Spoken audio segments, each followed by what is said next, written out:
Hi. Hey. Sorry I'm late, man. I was on the phone with a friend. I was kind of hoping he'll join us today, but he's having a mini crisis at home. What's wrong? Is everything okay? I think he's just struggling to get through to his son on a number of issues, and then this morning they ended up in a showdown of sorts. I think what really ticked him off was the fact that when he was trying to speak to his son, he was still distracted on his mobile. I hear that a lot these days. Sometimes it's really hard to even speak with my son. Especially when both of us have our eyes glued on our devices.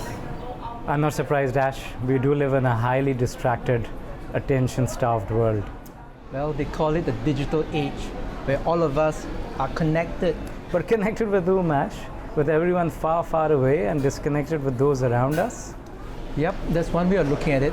But that begs the question, how do we influence our kids when we can't even get their attention? That's a real challenge, Ash. I mean, our parents had to compete with state-owned, limited hours television.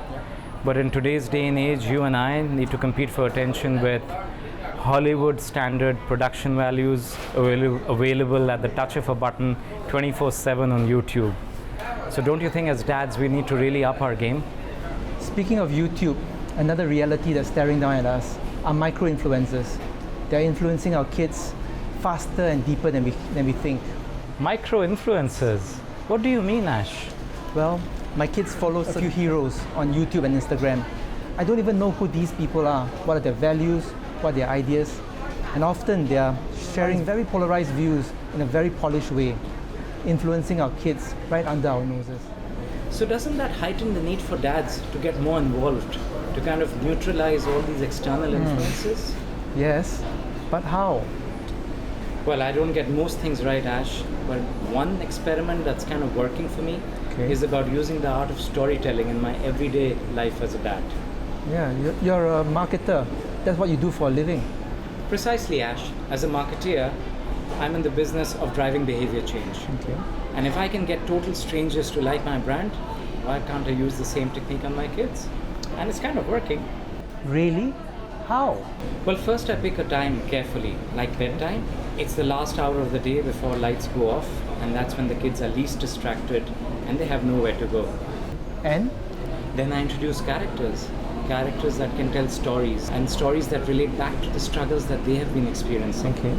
And hopefully use them to transmit some values and lessons. And I noticed, Ash, that when I used characters like Nilo the Panda or Sam the Sailor, they actually listened versus shutting down. Nilo the Panda. That sounds interesting. Who's that? Oh, that's a creation of mine. Nilo is short for Nilofer, and that idea just came from one of my daughter's soft toys. So Nilo watches what the kids and the family are doing all day, and then she comes alive in the night when everyone is asleep. And my stories revolve around something that one of the kids or I did something during the day, and it could have been done in a better way differently. Nilo gives a comical twist to the observations and shares in a humorous way what could have been a better way to act or react to something. Interesting, but I don't always find it easy to make fictitious characters. It doesn't have to be fictitious characters only, Ash. It could be based on people you know, someone in the office, anyone really. Maybe I could even introduce some of real-world characters like Gandhi and Greta Thunberg. I'm pretty sure I can make that work too.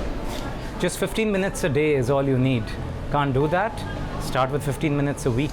Agree. And don't forget to share the same with that friend of yours.